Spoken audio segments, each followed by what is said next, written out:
Bagaimana sih caranya kita menjawab pertanyaan di CSMS? Dokumen apa aja yang harus kita lampirkan di dalam CSMS? Bagaimana caranya agar dokumen kita mendapatkan nilai yang maksimal di CSMS?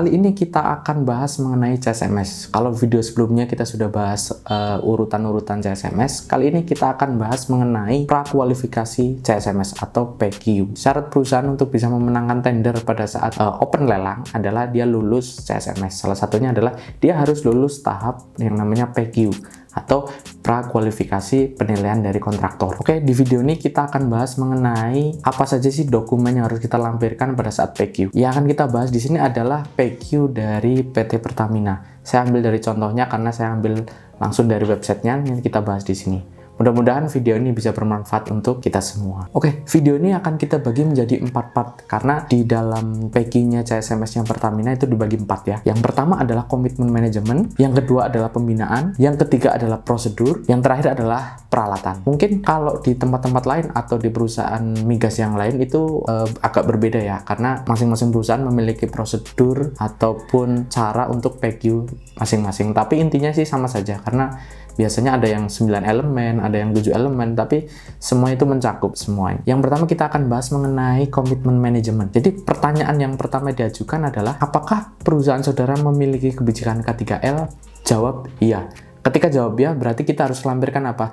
Bukti bahwasannya perusahaan kita memiliki kebijakan K3L atau biasanya QHSE Police ya dalam bahasa Inggrisnya. Di situ juga harus mencakup target dan objektifnya seperti apa, kemudian komitmen dari perusahaannya, kemudian yang paling penting adalah harus ditandatangani oleh top management atau pejabat tertinggi perusahaan tersebut. Pertanyaan berikutnya adalah, apakah kebijakan K3L tersebut sudah disosialisasikan dan dipahami oleh seluruh pekerja?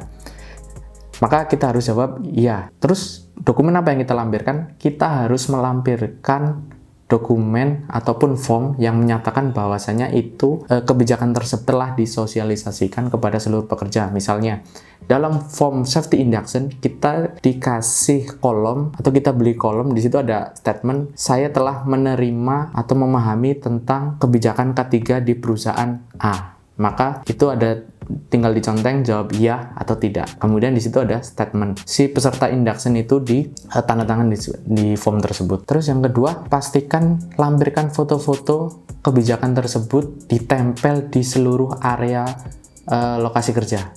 Jadi misalnya di ruang produksi, di kantor, di ruang tamu, atau di ruang tunggu, atau di resepsionis, semuanya difoto.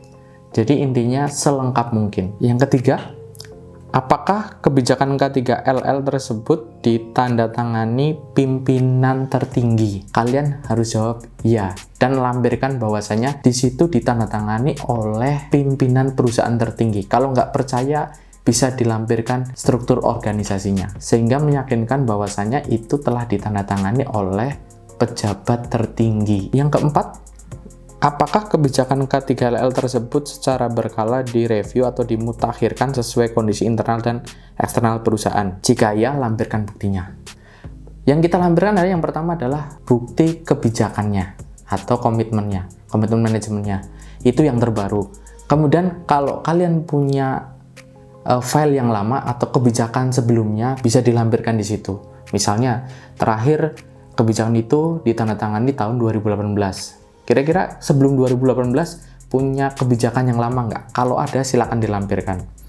Lebih lengkap lagi, apabila bukti MOM ataupun Management of Change MOC dari si kebijakan tersebut itu dilampirkan pada saat meeting. Jadi dia ada MOM meeting yang membahas tentang adanya perubahan kebijakan K3LL atau komitmen manajemen terkait K3. Itu juga bisa menjadi nilai tambah. Yang kelima, apakah perusahaan saudara mempunyai organisasi K3LL?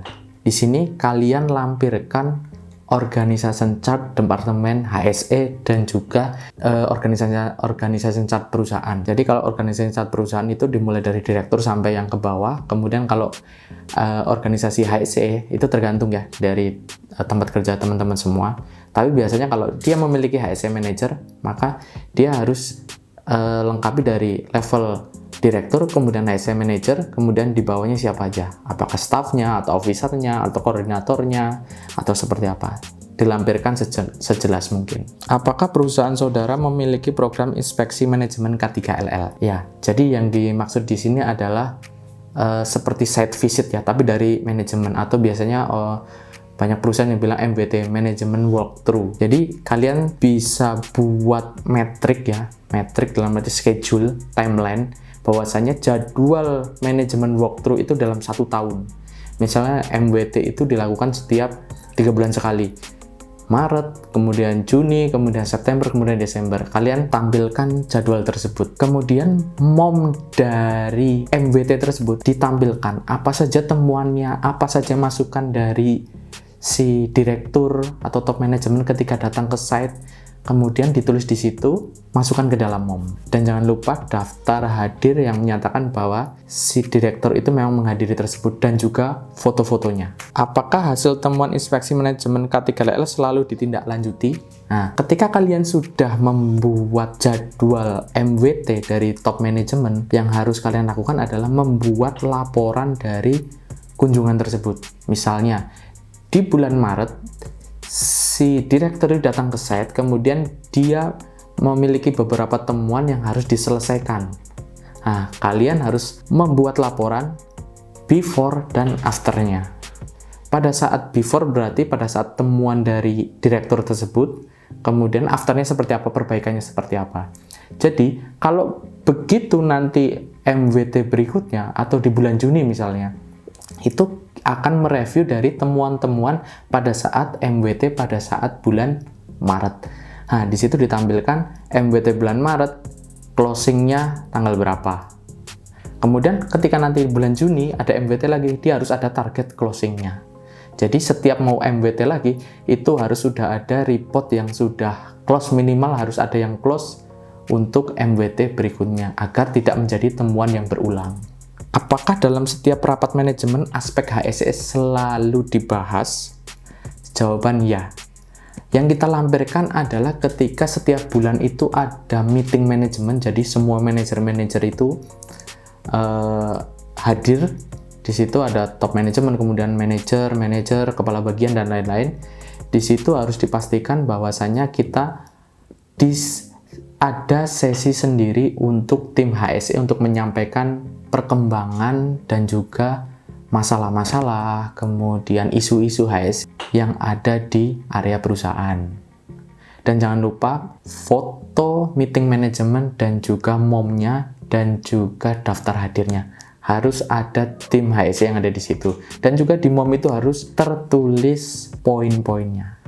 Apakah perusahaan saudara menyelenggarakan rapat-rapat rutin tentang K3L? Yang harus kalian lampirkan adalah jadwal meeting, mana yang daily, mana yang weekly, dan mana yang monthly. Jadi kalian bisa sampaikan di situ. Kemudian MOM-nya seperti apa? Jadi setiap ada meeting itu MOM-nya seperti apa, kemudian daftar hadirnya, dan juga foto-fotonya pada saat meeting reguler tersebut. Apakah perusahaan saudara memiliki program kampanye K3LL? Jawaban ya. Apa yang harus kita lampirkan? Yang pertama adalah prosedur komunikasi K3. Di situ lampirkan prosedurnya, kemudian lampirkan juga foto-foto di mana kita membuat poster, membuat banner, membuat spanduk yang berisi tentang pesan-pesan K3. Jadi kita tampilkan bahwasanya kalau perusahaan kita itu memang benar-benar melakukan promosi terhadap K3. Apakah perusahaan saudara melaksanakan audit K3LL pada setiap pekerjaan? Ya, jadi di sini yang dimaksud itu bisa jadi adalah kita sering mengaudit, misalnya kita dalam 1 minggu sekali itu ada yang namanya safety patrol atau safety audit. Jadi setiap minggu itu baik dari level manajemen ataupun dari supervisor itu jalan bersama ke sebuah area kerja, kemudian di situ kita melaksanakan audit ya, checklist audit. Itu kita harus buat laporannya. Di situ apa temuannya, kemudian target closingnya juga harus jelas. Kemudian di situ juga ketika nanti di audit berikutnya atau di minggu berikutnya itu harus menjelaskan progres temuan di minggu sebelumnya yang memang harus segera di close. Oke, itu dia tadi video poin pertama, yaitu mengenai komitmen manajemen pada PQ CSMS PT Pertamina. Jika kalian punya saran, punya kritik, ataupun punya masukan, silakan sampaikan di kolom komentar. Mudah-mudahan video ini bisa bermanfaat. Sampai jumpa di video berikutnya.